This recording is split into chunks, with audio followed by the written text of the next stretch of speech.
Good afternoon, scholars. Good afternoon, Ms. Rasuk. Okay, so today we're going to continue our learning in social studies about the Civil War. So previously, we've learned that the impacts of the Civil War and the people in it. So today we're going to continue that. So can I have two volunteers read our content objective, please? Thank you, Angela. I can work in groups to create a segment of a graphic organizer about a specific person and how they played a significant role in the Civil War. And volunteer number 2 for our language objective for the day. Yes, thank you. I can use past tense verbs to describe a person who played a significant role in the Civil War. Okay, so I want you boys and girls today, or scholars, because you're older, to write down your language objective and the content objective, because you're going to find you're going to underline the verbs and circle the adjectives. So, give you a few minutes for that. You got paper? Ms. Razoo? Yes. Where do you want circle? You're going to write it down. Circle the Verbs.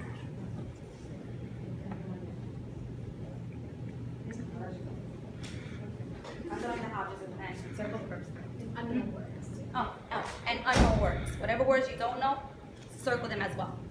Kind of like the close reading protocol marks that we use. So look at that learning and content objective, both of the objectives, and identify words that are unfamiliar to you by circling them.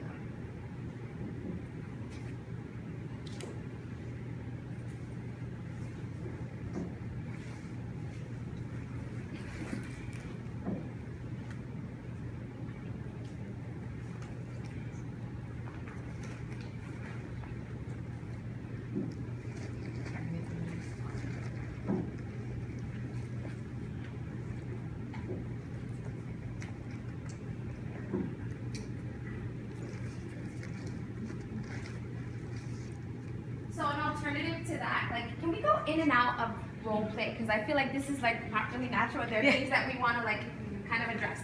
So, Linda pointed out that copying the objectives might seem unrealistic for some children, right? So what we did was we also had them printed for them, and it's on the back of the graphic organizer that they would use. So just depending on how we would pitch it, this might be something that we gave them up front, and then you guys can kind of like get right to the nitty gritty.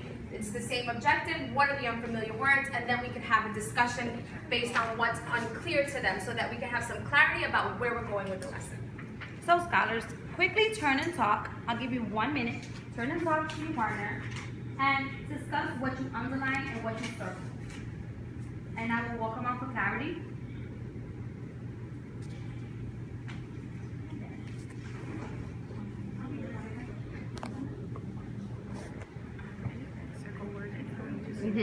Segment and significant and specific. I don't know exactly what this is.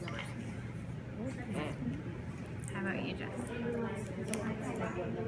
Never. I'm not like.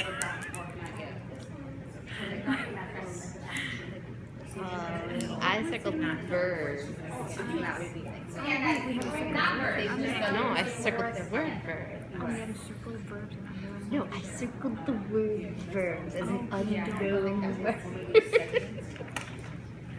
Are you recording yourself? Are you going like this? Oh, okay. Yeah. Do we have a release form for those students? This might seem really tedious, Did you but I've find out what seen it in a significant 7th grade classroom and it works really well. It works really well. But then we have Okay, the whole good, circle. good. We have Okay, it for excellent. that too, so. All right. So scholars, let's go back to our topic today, which is historical figures of the Civil War. So before we continue, let's discuss what our essential questions for today will be, because this will gear your work in groups. Okay. So the essential question for today is: was the Civil War inevitable? What does that word inevitable mean? Was the Civil War inevitable? based on what we learned last time about the Civil War and Abraham Lincoln and his role in the Emancipation Declaration. Yeah.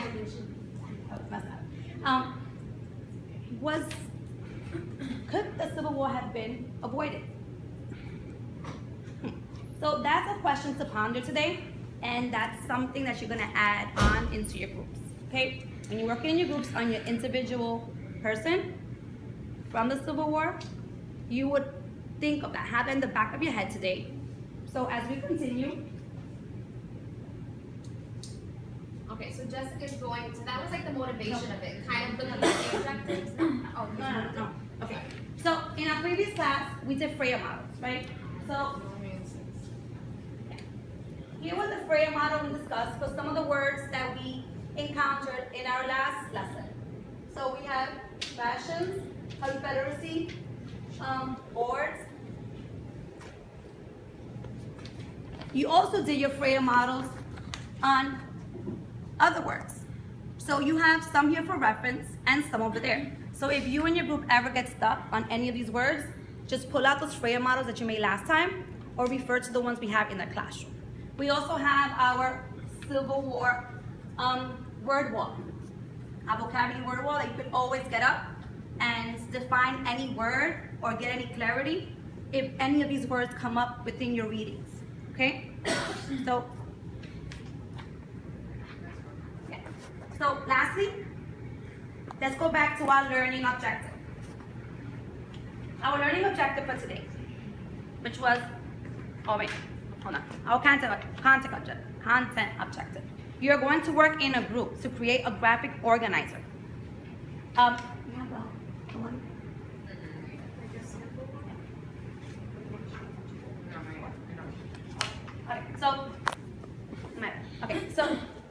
You're gonna create your own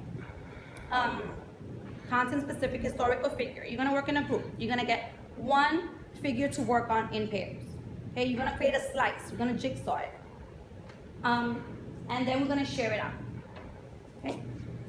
Alright, so this is Jessica's part. Jessica's doing the kind of presentation, so the model component of the lesson. Okay, so previously we've done a lot of studying on Abraham Lincoln and his contributions to the Civil War, the different documents that played a very huge role in slavery and anti-slavery. So just to recap a little bit, these were some of the documents we looked at. We had also looked at the Emancipation Proclamation, which was a very important document to end slavery. And Abraham Lincoln had a lot to do with the release of over 3 million slaves. He was the president, the 16th president, and some people thought he was one of the most self-motivated, ingenious presidents there were. He initially did not want to get involved in the Civil War. And we talked about that because it was kind of interesting to know that once the Civil War started, he kind of, as a military person, he took on the decision to now get involved because it had to do with whether the slaves would take part in fighting the war or not. So if I was assigned Abraham Lincoln as my significant person in the Civil War, I would think about what represents him as an individual. Yes, he was president, but there are many presidents, and that really doesn't stick out in my head. I think about the North and the South, the Civil War, the slavery, the fact that after Abraham Lincoln was assassinated, a lot of things changed for the better. And his ultimate goal was that every man was free. So that also sticks out in my mind. So if I were to start to design my jigsaw piece, my piece of pie, I would think about the Emancipation Proclamation, because that document pretty much stated in his own words what his beliefs were, and that was, again, to have every man be free. So I would think about that. I also kind of, and now I would be drawing this as I'm going, but I created it prior in the nick of time. Do you want to show it to them? No. I would also think about the release of slavery, right? Kind of, you think of slaves and they were like held down and chained. So you kind of, I thought about like a powerful, of them bursting out of their confines and they're chained. And then him sitting down, because not only did he write the Emancipation Proclamation, but he also had the Gettysburg Address, which was a huge speech. And I think about him sitting down and over those weeks that he took, writing all of these things that are so important in American history. So my puzzle piece would come out like this. You can be as artistic as you want, and when you're going through the documents and the different texts of your significant person, think about their significance in the Civil War, because that's really important that you don't kind of think of them at another time, because our focus again is the Civil War and whether it was inevitable or not, and how much slavery had to do with it, and these people that you're assigned, what their specific role was. So what would be a great representation of them at that time? So part of your assignment today is to contribute something artistic to your piece of pie. Now, since you're in groups, you can kind of divvy up the powers and choose what you're good at best so we can really see you shine. If you're the artist, then maybe you want to take on the drawings. And if you're really good at writing, then you might want to write. And what you're going to have to do after the artistic portion is you're going to have to think of a quote that your specific person said and that defines them. So what I did, because I couldn't think of one, there's so many good ones with Abraham Lincoln, and I narrowed it down to 4. I'm going to do a little democratic vote, and I want you guys to tell me which quote do you think belongs on the part, I should say, of my graphic organizer. So if you look up here, there are 4 quotes color coordinated, so if I call on you to read one, you know, I want you to read that quote, and after we hear them all out loud, and while the person's reading, make sure you're tracking the print. When we hear them out loud, we're going to see, think for a second before I ask you to vote, which one do you think, based on all of our previous lessons on Abraham Lincoln, really defines him in the Civil War? So can I have someone read the black quote first? Okay, Marlene. Whenever I hear anyone arguing for slavery, I feel a strong impulse to see if it tried on him personally. Alright, so that makes you think about someone making a decision really doesn't know what that experience is to be a slave, to be under someone else's power. So keep that one in the back of your mind. What about the light blue one? Jessica, can I ask you?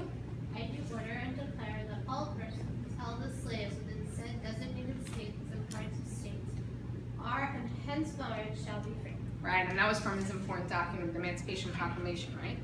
So that might be one that you think is also a great representation of Abraham Lincoln. And the red one, Carrie? No man is good enough to govern another man without that other's consent. Right. And the last one? Yes. I am not bound to win, but I am bound to be true. I am not bound to succeed, but I am bound to live by the light that I have. I must stand with anybody that stands right and part with him when he goes wrong. Right. So he was a man of his word and his belief. And if you didn't side with him and you agreed to things like slavery, he would part with you. So think for a second about which quote you feel is a good representation of who Abraham Lincoln was during the Civil War.